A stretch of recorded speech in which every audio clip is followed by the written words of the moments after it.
Welcome to the Tailgate Podcast, where we talk all things college football. Tonight, we're going to be talking about our top 25 and some preseason projections, as well as some news surrounding our favorite sport.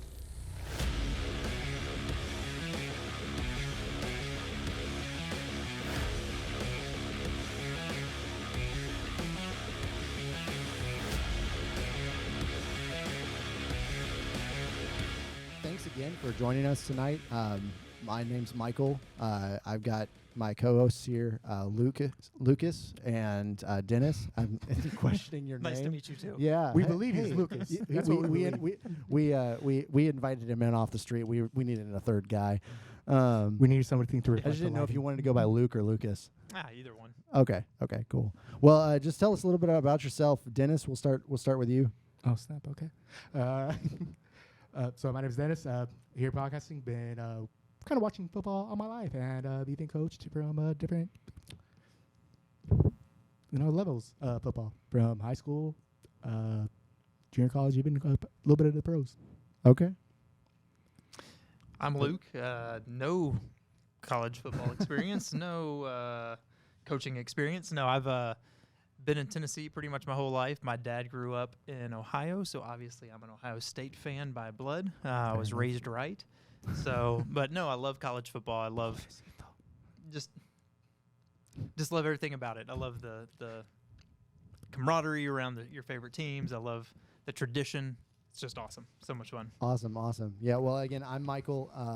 I played a little bit of football when I was a kid, but I've always just loved the sport. I grew up watching UT, University of Tennessee, the real UT, play.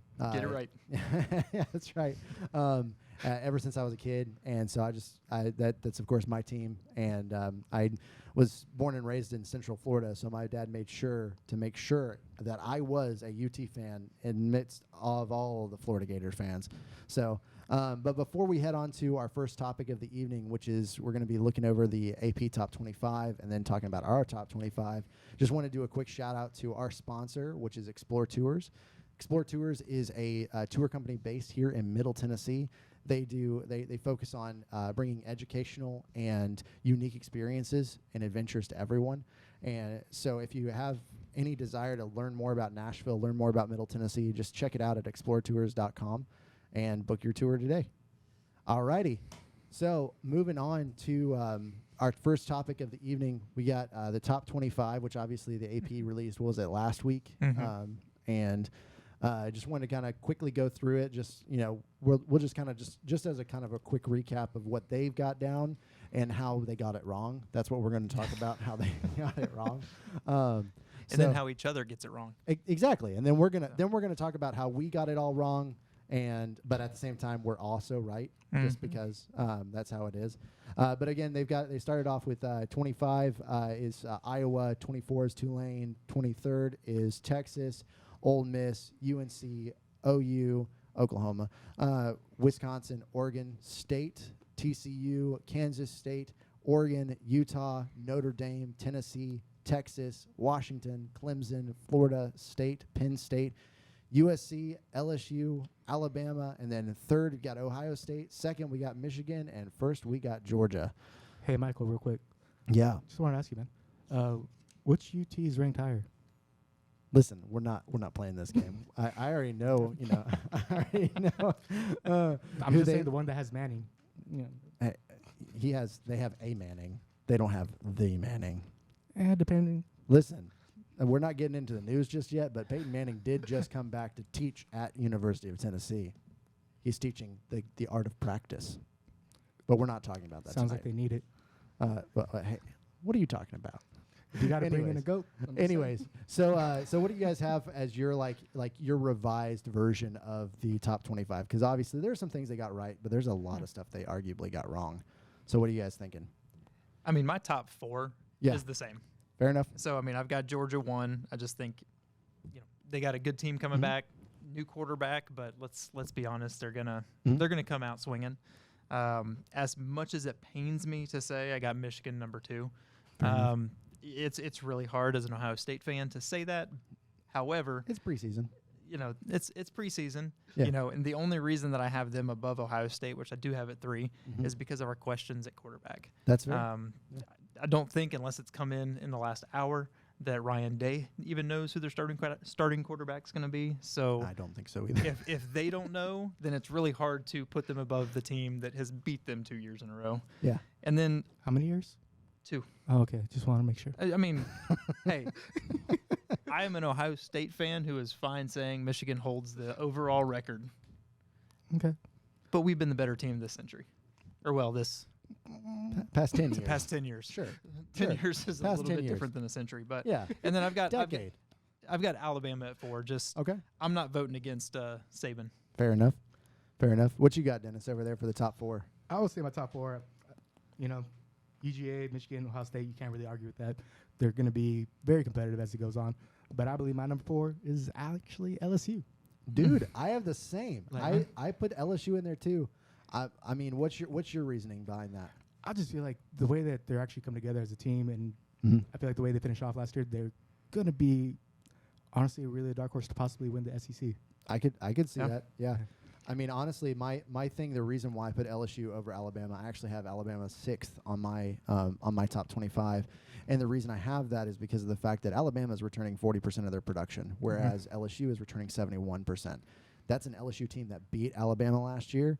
And so that senior team that Bama lost, that they lost to LSU with, they're no longer, that team's going to be a freshman team. It's going to be a much younger team. So it's hard for me. I get Saban keeps him in the top 10 for me, but it does not right now. There's too many unknown variables for Bama to keep them at a higher, like, top 5 kind of ranking. So I mean, that's fair. Yeah. I have LSU, top 4, like I said. Not just because I feel like they're a better team, more just talented. But Yeah. for me, Bama is actually number 5. Okay. Actually, it could be Yeah. changed with UT with number 6, just because UT did end up beating them last year. But like I said, and I agree with Lucas here, Saban, I just can't count him out. Yeah, It's just I get you. the dude has way too many tricks up his sleeve. See, and I'm with you. I mean, I've got LSU at 7. Yeah. The only reason I got them at 7 is because I do have Tennessee above them at 6, because I think Tennessee's going to have a great season. I'm not disagreeing with any. We've talked before this just about the speed that they're going to have at receiver. Oh yeah. If you think their quarterback's going to be any semblance of what Hooker was last year, I think you've got them competing at high levels. But I do have Penn State as 5. Fair enough. Maybe this is the Big Ten bias coming in, but I think they look really good. I think their only 2 losses this year are going to come against Ohio State and Michigan. I think they're going to be close. Yeah. Well, I mean, I've told you off the record multiple times, like I think Penn State, if there is a team that could be a dark horse for the Big Ten, it's Penn State. They could easily come in and they could wreck Ohio State or Michigan on any given day. When it comes to just out of the blue, it's one of those things that they might not have the more raw talent of a team or even the better coaching staff, but they've got a more cohesive unit that's ready to, that's itching to win. They're itching, and they got a coach who gets them ready to play and who wants to beat these teams and makes his players want to beat these teams. Yep. So what?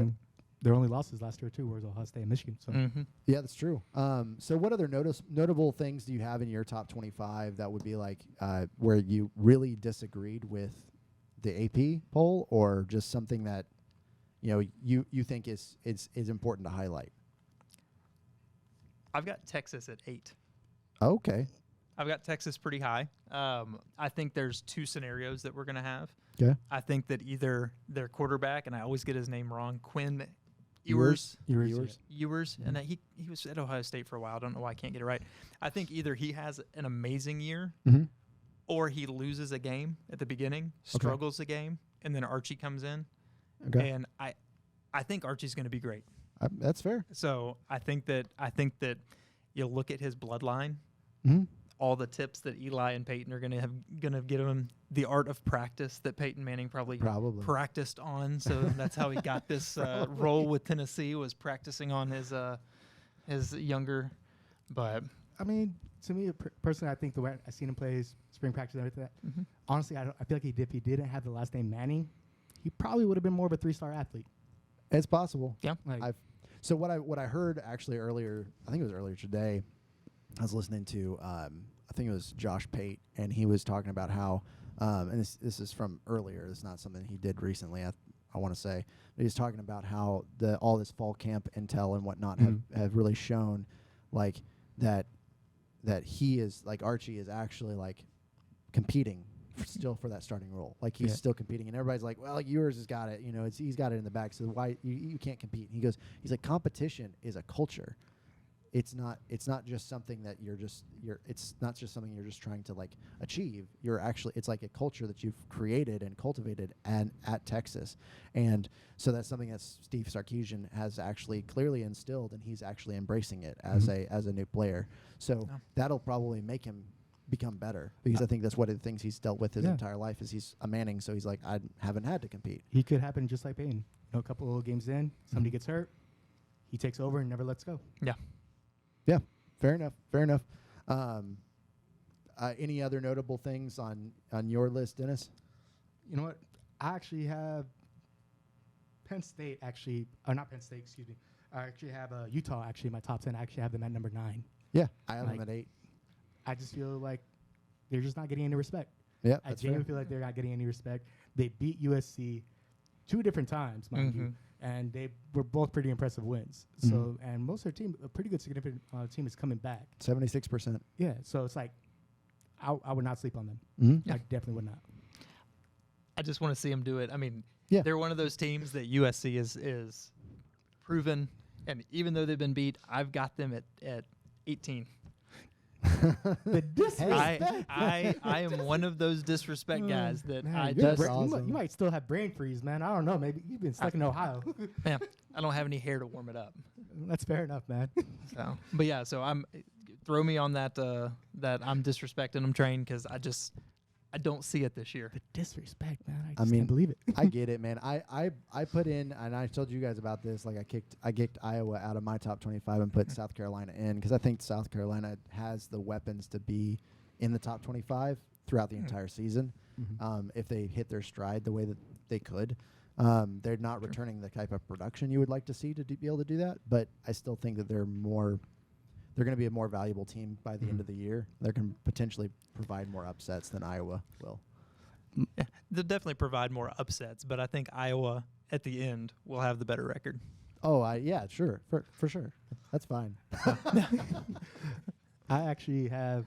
I know they're probably not on most people's even list of top 25s. Yeah. But I have Louisville. Like they're a very talented team, and I feel like they're going to get stuff on and can easily sneak up on anybody in the ACC. Like, I don't think they'll be able to win the conference. Don't get me wrong. Come on, which powerhouse in the ACC are they going to be able to sneak up on? You're talking about a conference that top to bottom It's just all powerhouses. dogs. Like, It's just all powerhouses. I mean, sneaking up on anybody in the ACC. I mean, that's like a conference of Vanderbilts. I mean, you talk about the Pac-4. No, I mean It's still the Pac-12 for one more year, guys. one more year, and that's where I actually want somebody in the Pac-12. I want at least 2 teams to make it to college football, because it's probably the last time if it doesn't close down, that the Pac-12 would actually win anything. Yeah, So my top 25 actually has quite a few Pac-12 teams. that's fair. I mean, I kept Oregon and Oregon State in there, USC, Utah, stuff like that, because I do believe that they should have some respect, and Washington's in there too. I got Washington at 10. Well, and I mean, Washington's returning a ton of production too, and that's the same team that beat up on Texas in the bowl game. So it wouldn't surprise me if they still continue to be pretty dominant. I think personally Texas still has a long way to go to prove that they're ready to go in the SEC. If they play Alabama this year like they played them last year at Alabama, I think they'll go a long way in proving that. Oklahoma is the one that I'm really worried about, because they're going to be so far behind if they don't rebound from last year to being something of closer to that of what like a Texas A&M when they first entered the SEC, which was like, oh, they were an unknown commodity, and then they came in and they just started wrecking things, which was awesome to see. They really disrupted it. I think you're going to see a lot of shock in these changes, in these when these conferences actually do realign. You're going to see teams like Texas and Oklahoma and Oregon and all of these teams. I mean, let's be realistic. Oregon and USC playing in Big Ten weather, that'll be interesting. Oh, yeah. But there's going to be this level of you don't play those type of games day in and day out. Mm-hmm. It's going to be shocking for every single one. I mean, I feel like there's no better way to say it, but I feel like if anybody has a chance, it's going to be USC. You get talent from across the nation. So, you know, a lot of those players are just going to be like, hey, I'm back home. If anything, like, hey, it's nice to have a season. Yeah. Being from Southern California, we get no season. We get hot and hotter. That's it. Fair enough. All right, guys. Well, I think that wraps up our top 25. I wanted to talk about our Heisman contenders for this, like just preseason Heisman contenders, just the top 5 of what we've got picked or whatnot, or you got a top, top 8 or whatever it is. It's like all 42, I think, of 42? the best players. We're doing an expose. Everybody sit down for the next 40 minutes. All right, we're going to be Ohio State's backup to the backup kicker. Ohio State's third left guard. All right, so Dennis, why don't you just take us through who you've got as your Heisman contenders for this year? I only have one contender. Oh my goodness, Caleb Williams. Oh my goodness, he's gonna do it again. And I'll throw you in a couple of actually different ones.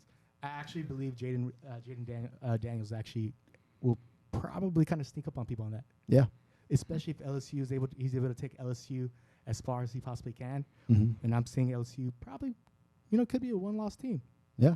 I don't think it's that much of a stretch. No. And if he's able to do that, it'll be hard to ignore that. Sure. Yeah.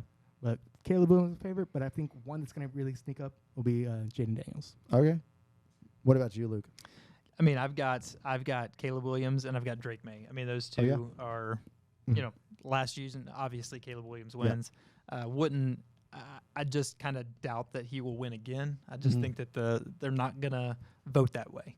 Yeah. You just don't see that very much anymore. So those two, I've actually got Chandler Morris from TCU. Okay. I think that could be. I mean, numbers wise, when you come to, he's gonna take them as far as they can go. Okay. Obviously, that was kind of a dumb comment, was it? I mean, but obviously the quarterback's gonna take them as far as they can go. But he's going to have the chance to put up big numbers. He's going to have the chance to make his team look really good.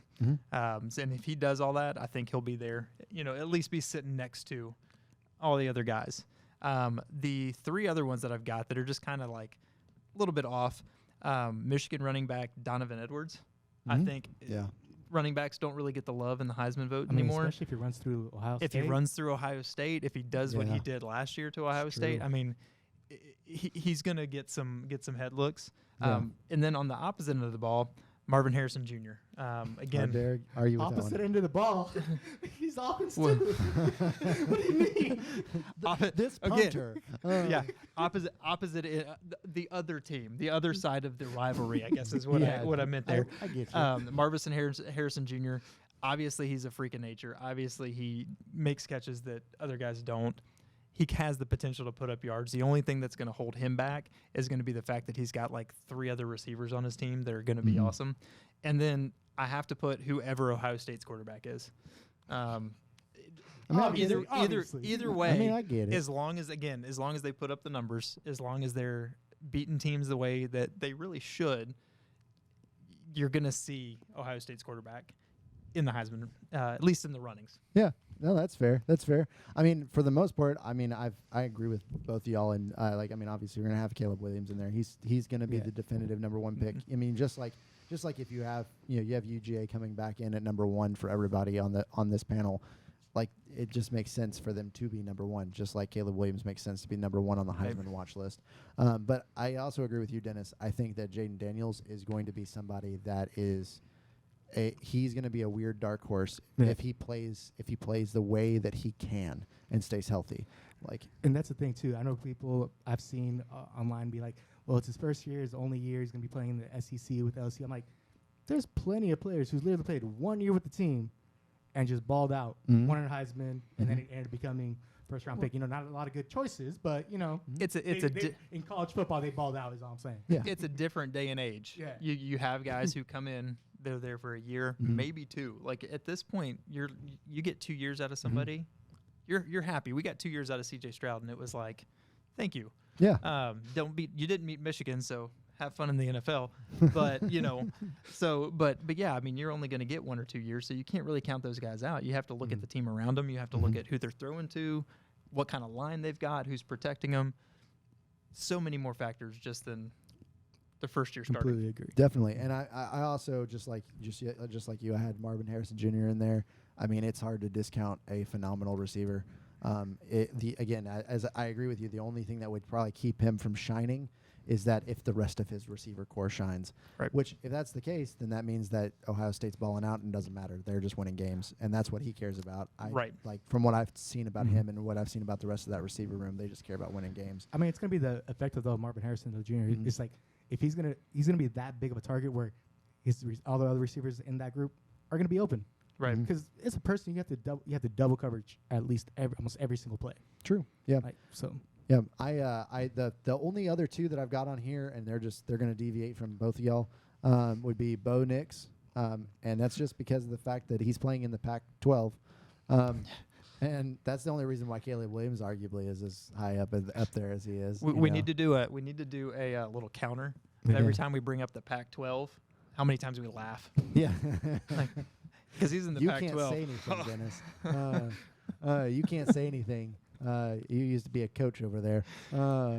But the last guy that I have, actually, before I move on to the last guy, I think that Bo Nix does have a lot of potential, and I think he's got like a really good coaching staff around him that's going to develop him properly. They kind of already showed that a lot last year, like their growth from the embarrassing loss they took against Georgia, first game of the year, to arguably being one of the contenders for the Pac-12. Yeah, like it was a nail biter up until the final weeks, and that was a lot because of the development that he went through and the growth that he went through. But the last guy that I've got, I can't say I'm a UT fan and not put Joe Milton in there. But I personally think that he's going to have a better season than Hooker did last year. It depends on his touch, man. Like don't get me wrong, he's growing. He's growing. His spring practices, that you've sent me on the side and we've talked about it. Like he's definitely becoming a better player, and I mean, I'll definitely look forward to seeing him play. Yeah, well, and then at the I think it was at the Peyton Manning, like the QB camp or whatever that happened like a month ago or whatnot. He was one of the only guys hitting accurately the deep balls. Wasn't he the one that threw like 80 yards down the field? Oh yeah, yeah. That's off his back foot, like rolling to the right. I mean, yeah. And so with little kids tugging on his arms. Right. He was on his back. Yeah, exactly. So I think if he does exactly what you're saying, like if he keeps his head in the game, he keeps it cool. That's the biggest thing, is he doesn't get too much in his head, because that's the biggest problem with Milton, is every once in a while he'll just get razzled or whatnot, or frazzled is the right word I should be using there. He'll get frazzled by just like whatever the defense is doing, or just a play that happened before, or just something that a different offensive lineman did, or whatever it is, and it just throws him off for the next few plays, which is where he starts making mistakes. But if we look at like last year's stats, and I get it, he was only in cleanup duty for the most part. He had 10 touchdowns and 0 interceptions, which is a far cry from where he was at Michigan, far cry from where he was at year one at Tennessee. And so what you're saying is that he needs to take a lesson from Ted Lasso. Yeah. What's that lesson though? It'd be a goldfish. Oh. Short-term memory. Short-term memory. Oh, there you go. See, there you go. Yeah, there you go. Yeah. Don't watch that show, but I was actually about to say that too. If he keeps a short-term memory, he'll be fine, because his entire offense surrounding him, talent-wise, like UT could be dangerous just on that alone. Yep, it's true. So one of the other things that we wanted to kind of talk about tonight was just what our projections were of at least 3 of the major Power 5, while they still are the Power 5. Laugh. Check mark. So tonight we're going to talk about the Big Ten, the ACC, and the SEC. Next week we will be talking about the Pac-12 and the Big 12, while they're still the Pac-12. Right. Check. So Luke, do you want to start off with some of your Big Ten projections for this year? So yeah, I'll just go through them real quick. So at 14, I've got Northwestern. I've got them going 2-10. I think the only thing to really say about Northwestern is it's just going to be a long year for them. This has Fair been enough. an interesting offseason. Mm-hmm. It's gonna be a long year for Northwestern. They just got to ride it through. Yeah, just got to get through it. Goodness gracious. No, they need to get past the riding it through. So then I've got Indiana. Have them going 2-10. I think that Okay. they're just not really a football school anymore. Like Okay. they're just on their way out. I think this year is going to have some big questions when it comes around coaching, Okay. and whether or not that staff is going to be here anymore. I've got Purdue going 3-9. They've Interesting. got a new coach. Is it Ryan Walters? Is who Uh-huh. that is. He's going to really help the defensive side of the ball, but their offense is just depleted. I don't see them doing very well in a Big Ten that Fair enough. really is kind of known for defense in my mind. Let's see here. Well, some Hard Knocks. You might not think so, but I've got Rutgers at 4-8. I think they're going to start hot. The first few games of their schedule look really good. I think they're winnable games. But I think when the Big Ten play starts, they're really going to start fizzling out. Michigan State, I've got 4-8. 2 years ago, they had a really good year. I think that was a fluke. I think last year proved that it was a fluke, and I think that this is just kind of going to lead into more of the same. Okay. Let's see here. Where am I? I've got Illinois going 7-5. They got some tough away games. I think they're going to be above 500. I think they make a bowl. I got Nebraska at 7-5. I think that Matt Rule's going to really get the Cornhuskers kind of back into the game. I think he's going to bring them up, and I think they're going to make a bowl game. Minnesota, I've got 8-4. I think they're going to lose at North Carolina, Michigan, Iowa, and then Ohio State, which I think is going to be a pretty common trend this year of teams losing to those three teams. Their quarterback, Ethan, I can never pronounce his name, Kaliakmanis, something like that. Sorry if you end up watching. I'm sorry that I can't get your name. Comment on how you pronounce it, and I'll get it. You can actually come onto the show, and or you could do and that. we can just interview you, So and that's cool. He Yeah, you can do that. he has weapons. They've got a tough road schedule, but they're going to get to a bowl game. Let's see here. Maryland, I've got it as 8-4. I really like Maryland. I think they are better than a lot of people realize. Yeah. And so I think they're going to earn some respect. They're going to make a bowl game. Wisconsin, I got 9-3 losses. I think at Illinois, Ohio State, and Minnesota. Luke Fickell, this is his first year. I think he's going to do a good job in his first year. They've got a really nice out-of-state schedule, and they only play Ohio State in that kind of top tier of teams. Really? So I think they're gonna do well. That's gonna help them out. Iowa, I've got it 10-2. I think they lose to Penn State and Wisconsin. They don't play Ohio State or Michigan State, and they really have a loaded defense and kind of a revamped offense.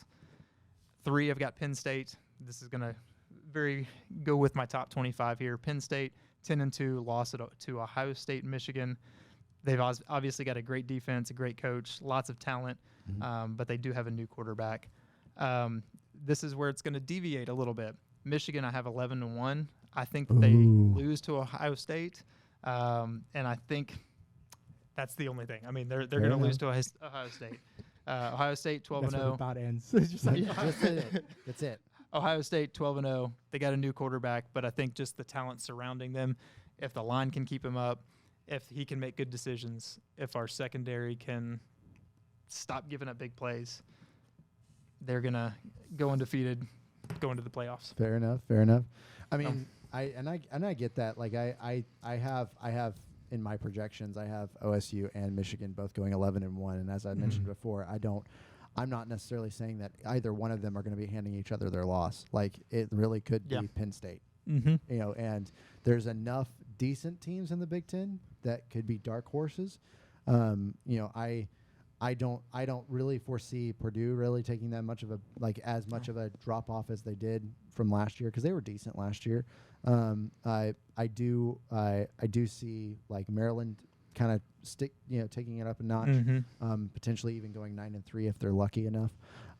Few bounces. Yeah, that's exactly right. But I agree with you though. I think that like Michigan State, which was is a flash totally in the different pan. thing when you say it about Northwestern. Oh, well. Well, we're not going to talk about Northwestern. That's not one of our news stories for tonight, guys. But I mean, we could talk about it instead. But I do agree with you. I think that Michigan State was a flash in the pan. I think that it was definitely a fluke of a season. And you could tell just by the lack of discipline their team had last year. That's not something that just permeates a culture. Right. It's a really bad culture thing, and I think that until they figure that out, that culture problem is gonna stay there. So I've got them going like 3-9. Yeah. Really? Yeah, I've got them going 3-9 or so. I think when you look at the top three, I think Ohio State and Michigan, their biggest issue this year could be complacency. If they get complacent and knowing, hey, we're the two big dogs, like we're going to eat, we're going to be good, there's a very good chance that they're going to fall to a team like Maryland. They're going to fall to a team like Iowa. Penn State, I think, is the dark horse. They're not even a dark horse. We're saying dark horse because you got Ohio State and Michigan up there. Yeah. But they're the team that really, if they stay consistent, they play hard, they could be at the top. They could dethrone both and be the Big Ten champions very easily. For sure. Yeah, and I agree with that, and I think that's reflected in my projections as well. What you got, Dennis? I don't have anything for that one. So okay, yeah, no, so you're good, man. So like I think the most plausible scenario is that we're looking at Penn State, providing a loss to either Michigan or Ohio State. I think it honestly would be a ton of fun to see, just to see how it unravels the Big Ten from a standpoint of just ranking.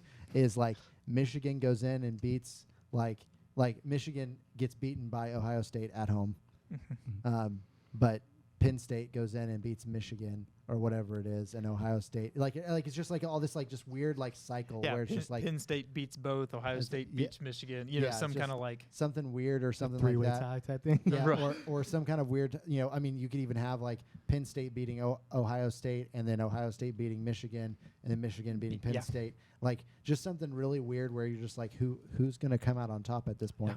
Yeah. And I think that would be a ton of fun to see, see the drama that would be kind of created there, because I know the SEC is going to have its share of drama this upcoming season. So would the ACC, arguably. It's one of the reasons why we picked those three for tonight, because they're going to have probably the most drama in them, in comparison to the other two Power 5 conferences. So let's go ahead and move on to the ACC. I think, Dennis, you had some stuff for that, right? Yeah, I do. So for the ACC, I would just go ahead down the list. So with Boston College, they finished last year with a 3-9 record, but I really think they actually might end up being like about 6-6, the best case scenario.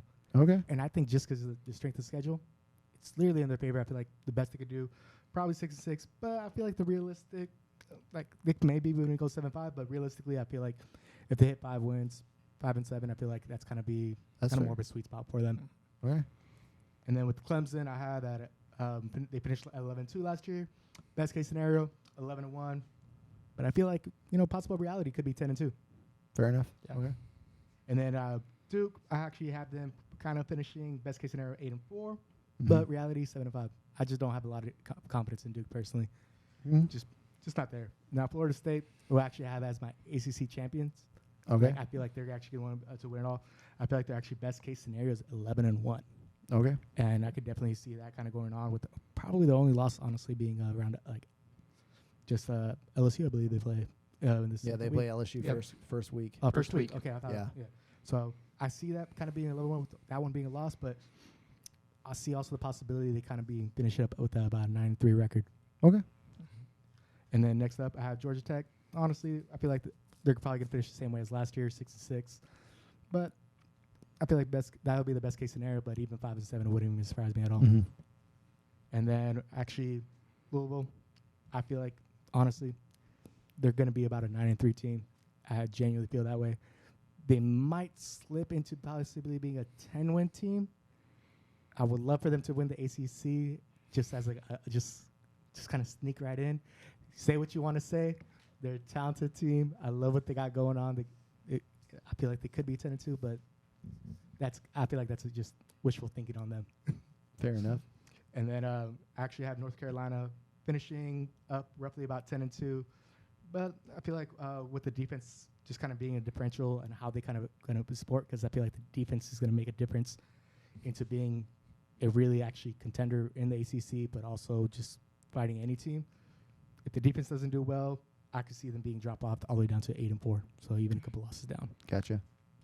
Next up, I actually have Miami with the best case scenario kind of being an 8-4, sorry. And then probably reality kind of being more of a closer to 7-5 just because they need to get their stuff together. I feel like they have a solid team, actually a really good unit. And if they're able to kind of just work together, I feel like that should not be an issue. 8-4 right there. Yeah, well, they've got the money too. They can buy all those recruits. So it wouldn't be the first time. No, I mean them in Florida State, man, they got money down there. I mean, with NIL. I mean, if Florida thinks they got money, yeah. I mean, unfortunately, they're trying to Florida. That's a whole different story, man. Yeah. Florida is another day. Just the state alone is a whole different story. Clearly. But here I also have North Carolina State, kind of best case scenario, finishing 9-3, with closer reality kind of being 8-4, even a possible 7-5, mostly because they have a tough schedule that they kind of have to get through. And compared to last year, they actually lost a pretty good amount of defensive players. Mm-hmm. So I feel like that is what it's going to come down to. Okay. Gotcha. And then Pittsburgh actually have 8-4, kind of a little bit still wishful thinking on that, but reality, again, 7-5. Syracuse, I actually have them finishing 7-5, or even probably more realistic 5-7. I feel like they're not going to be a 500 team, to be honest with you. Like, that's just what it comes down to. Virginia, honestly, they just suck. Like the only games they're going to win, it's going to be the non-conference teams that they're playing. Yeah, William and Mary's School of the Blind. Yeah. They do pretty well, man. They got a football team and everything. They play through the whistle. That's all I got to tell you. But so I feel like they're going to be a 2-10 team. If luck is somehow on their side, it's really super cold. The entire team is kind of absent, so they have to cancel the game or forfeit the game. Right. They'll be about 4-10. The buses get lost. 4-10. I feel like that's the best case scenario. And Virginia Tech, I know a few people that went to Virginia Tech and a few fans. They're probably going to hate me with this when I say their best case scenario. Be happy you even win 5 games. Be happy you win 5 games if you even win 5 games. But realistically, 3-9. Yep, that's what I got them to. And then Wake Forest, I have them best case scenario 7-5. But I feel like the closer reality is going to be 6-6. That's where I kind of have them. 6-6 probably because they have like the worst defense in ACC. Like they literally have the worst. True. I didn't know how bad it was until I kept on looking further into. I'm like, do they show up? So it's gonna be. I feel like it's a lot of high scoring games. So they might win some, they might lose some. Probably gonna lose more than they probably win, to be honest. But I can see them being a 500 with a really crappy D. That's fair. That's fair. I actually, when you're talking about that Virginia stuff, how they're not doing so hot. I don't know if you saw the report that came out last week. They were talking about their preparation for their first game of the season, which is against my Vols, and they have decided to not practice up tempo properly. They said that their offense plays enough up tempo as it is, and so their defense will be just fine. And I was like, interesting take. Yeah, I'm pretty sure Tennessee ended. I could be wrong here, but I'm pretty sure Tennessee ended on second or third fastest offense in the country. Mm-hmm. I mean, we're definitely the highest scoring offense in the country last year, but I want to say we were second or third fastest. And I'm like, Virginia was towards the bottom. So the question is, are they really doing that, or is that just coach speak? Is that literally your way of being like, oh no, we're good? It's the way they're kind of doing it, where it's like, hey, we just had the wrong game plan. That's gonna cut it down to. We have great players, just the wrong game plan. And just the wrong game plan. I mean, I have to give them some credit. They're willing to come and play a away game in Nashville for Tennessee. Right. That's an away game for Tennessee. I mean, put it in perspective. When Vanderbilt was playing their home game last year against Tennessee, that was a home game for Tennessee. Yeah. It was 80% Vols fans that were there. I think I've seen just more Vols fans in general in Nashville than anything else. Mm-hmm. Yeah. Bama, too. There's a lot of Bama fans here, too. Surprisingly. is weird. Yeah, I think this is just the time you say Vanderbilt do better. Yeah, well, that's true in everything. Just In everything. Medicine, and I'm just kidding. We're not getting into that. Well, that leads us right into the SEC projections that we've got. That I've got. Nobody's going to a bowl in the SEC. That's my storyline. Is no one's going to a bowl. Bold in the SEC. prediction. Yeah. We completely cannibalize ourselves. The best. I mean, you do have Florida in the conference. Hey, we're about to get there. So just kind of going down the list in just alphabetical order. I've got Alabama. Obviously, their best case scenario would be 12-0. There's no higher ceiling than that for Saban. Like there's just that he's going to have the best of the best when it comes to that. But I'm going to be honest, guys. I think we're looking at a 9-3 season. I know that's going to rile some feathers, but I think we're looking at a 9-3 season. I think that while he has the discipline and he understands he's got a good culture or a better culture than Texas A&M does, and that's why I'm not saying they're going to have a 5-7 season like Texas A&M had last year. I still think that they're going to be dealing with they're still dealing with the quarterback battle issue. Like it's a really bad problem with them. Like it's not like oh well they just happen to know. It's like they really just don't have any good options. And right now they just need somewhat of a game manager because it sounds like they're more going the ground game, which is fine. And because supposedly they've got one of the best running back rooms in the SEC. That's awesome. But the thing is, you've got right now some of their biggest opponents in the SEC have phenomenal like run defenses, I know And high-powered offenses. and high-powered offenses. You're going to be expected to score a lot. Yeah. But the thing is, if they're able to keep the ball away from, say, like Milton or anything like that, Milton's probably going to be rattled and try to be able to throw as fast as he can to be able to score. Maybe. Like that's kind of the beauty when it comes to like old school football, where it's like you got to run through players, and basically it's going to come down to depth. If Alabama has depth, that's true. one thing Yeah. they have. Yep. Like so, if they run through 3, 4, 5 running backs, I'm pretty sure even the 5th running back on the roster would be able to start on anywhere else in any other conference, especially the ACC. That's true. Yeah. So it's like Alabama has that. They'd be able to run through it, keep away. Not a whole lot of high-scoring games, but I feel like that's what they could be able to achieve. Yeah, and my concern is that they're going to be gearing themselves so much towards a run-heavy defense and offense. Like they're going to be trying to capitalize against the run on the defensive side is what it sounds like too. They're playing against a bunch of teams that don't play like that. And like Tennessee definitely ran more than they threw last year. It's like 52 or 54% of the time we were running the ball versus throwing the ball, which I love the running backs you guys have though. Like we have some phenomenal. We have a really good running back room. And that's the thing is like we have the ability to be versatile. So does LSU, so does Texas A&M, and so does Auburn, technically speaking. Right. And so so does Georgia, but Alabama's not playing Georgia because they always get off easy. Georgia's not playing nobody until like dude I think until UT 's the Tennessee. first Yeah, game, yeah. Tennessee. Yeah, we're gonna be get there. sleeping all the way We're through. gonna get there Until the playoffs, what? And but I just think that due to lack of seniority on the team, I think, and maturity on the team, I think they're going to run into situations, especially if you're also talking about this is also the first year for both of these, the defensive coordinator and the offensive coordinator at Alabama. So they're completely overhauling their entire system, how they want to do things, everything like that, from a very different system and structure from last year. That's going to be the hardest thing is that big change from Huge shift. from systems. I mean, you're asking these college kids to not only go to class all day long, but now you got to learn a whole system. Yeah. So play football differently with a different way to throw the ball or run it. Jeez. Anyway, so we're moving on. Going down to Arkansas. I honestly think Arkansas is going to have a decent season this year. I think their best case scenario is like 9-3. They have a lot of teams they have to play against, and it's a rough season for them. But I think 9-3 is a respectable season for them. I think in reality they'll probably end up 8-4. But they have arguably one of the strongest and most mature quarterbacks in the SEC coming back and leading them, and I think that's going to really help them out a lot.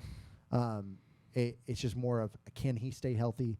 Can Arkansas's defense kind of do what they showed up a couple times last year doing?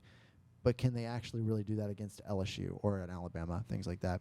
Then moving on to Auburn, I think the best case scenario for Auburn, and this is just kind of aiming high, is 8-4. After the scrimmages, I kind of need to even recheck my reality of 6-6.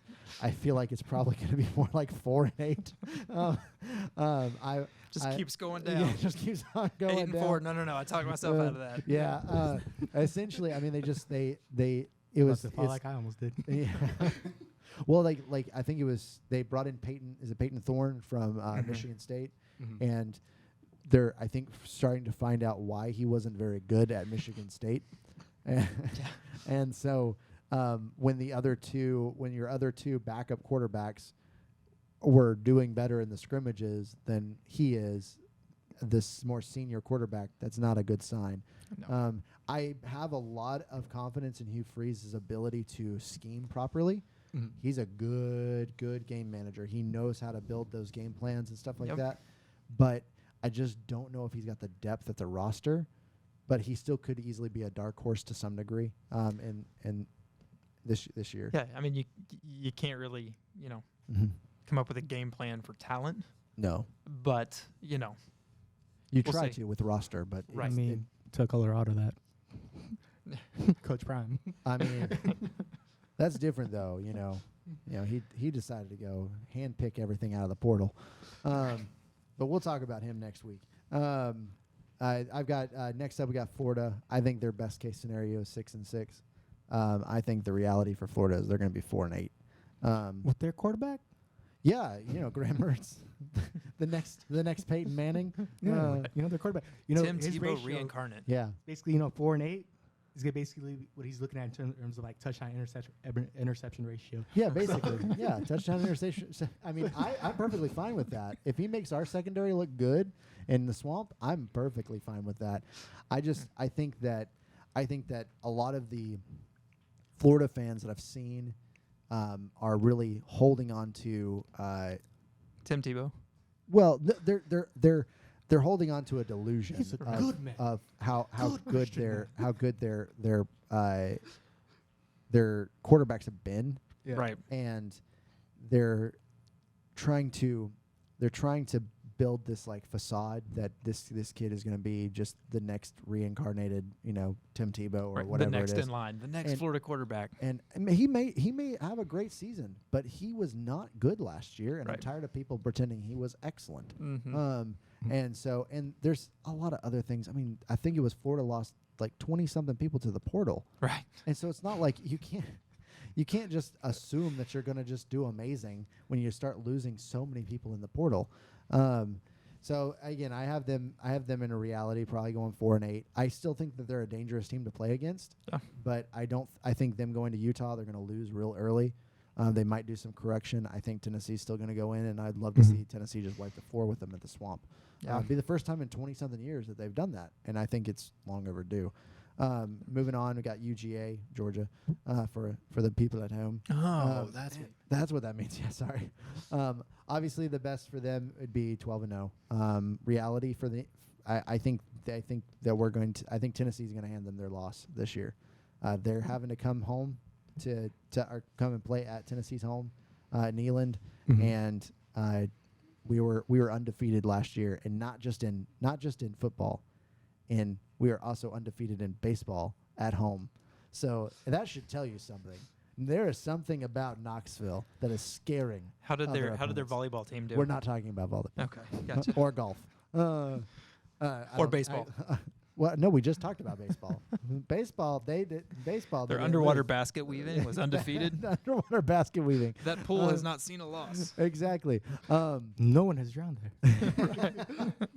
But I think UGA is there. I think they have just such a cupcake schedule, and I am looking forward to next year when they don't get to have these super easy schedules anymore, and they actually have to play real teams instead of Austin P, and which is hilarious because Tennessee plays Austin P this year. See, I have UT losing to Austin P this year. Oh, dang it. But no, UGA is playing UT Martin or something like that. It's just like, okay, really? anyways, I got Kentucky. They're going to be rebounding a little bit. I think they weren't phenomenal last year, but they have a lot of the foundations there. So I think their best is going to be 7-5. Are probably going to go 6-6. They have a good quarterback coming in.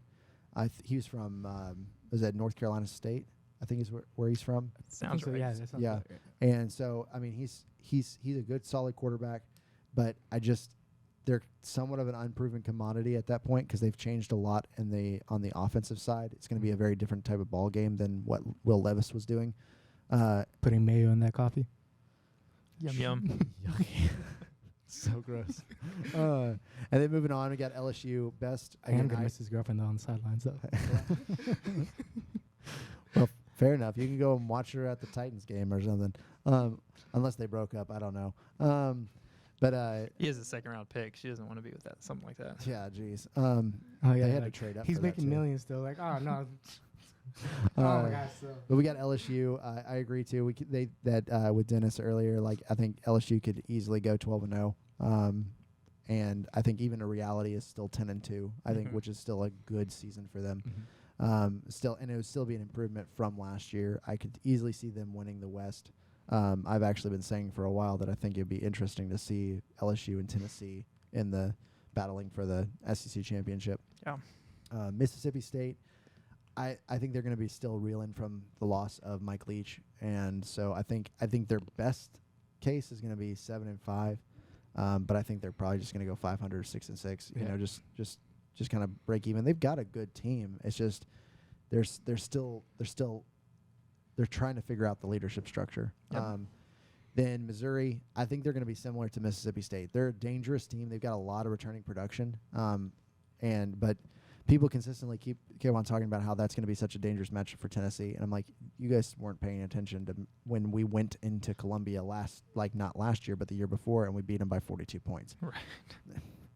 Hey, sure. I feel like Heupel's got their number, so I'm not really worried about worried about Missouri. Ole Miss, I think that if Lane Kiffin can keep his mouth shut and keep his team confident in him as a coach, then I think that Ole Miss, I'm gonna say Ohio State. We don't want Lane Kiffin. No, you don't want Lane Kiffin. As a Tennessee fan, you don't want Lane Kiffin. But Ole Not Miss, even as a USC fan, man, you don't want to. Ole Miss, I think could go 9-3, but I think reality they're probably going to go 7-5. Just he gets late season heebie-jeebies, and he just starts tanking his own team. It's really weird how it works. He probably still feels like he's in the NFL. Well, if I tank, I can get the first round pick. You still got one. He just like it doesn't matter. So my next prediction is about South Carolina, and part of my the reason my prediction goes the way that it goes is because they deserve all the losses because of what they did to my Tennessee team last year. But you know what? They won that game fair and square. Very fair. Very fair Like, and very you can square. name each quarter and it doesn't even matter. It's true. Like but what was the score? Like 63 to like 20? no, it wasn't that bad. It was close. I mean, they had 21 skunk. 21. Like, It wasn't 21. I can't remember. It was like 38. It's like 63 to 38 or I something mean, like they that. probably don't remember either. It was pretty bad. It was really bad. It was a bad whooping. Moving on. Anyways, I think the best case scenario for South Carolina this year is going to be 7-5. But with how they have a really tough schedule, they have to play us on the road, they have to play Georgia on the road, things like that. I think the reality for them is going to be 5-7. And I think they're going to miss out on a bowl game, just because they have just such a really crappy schedule.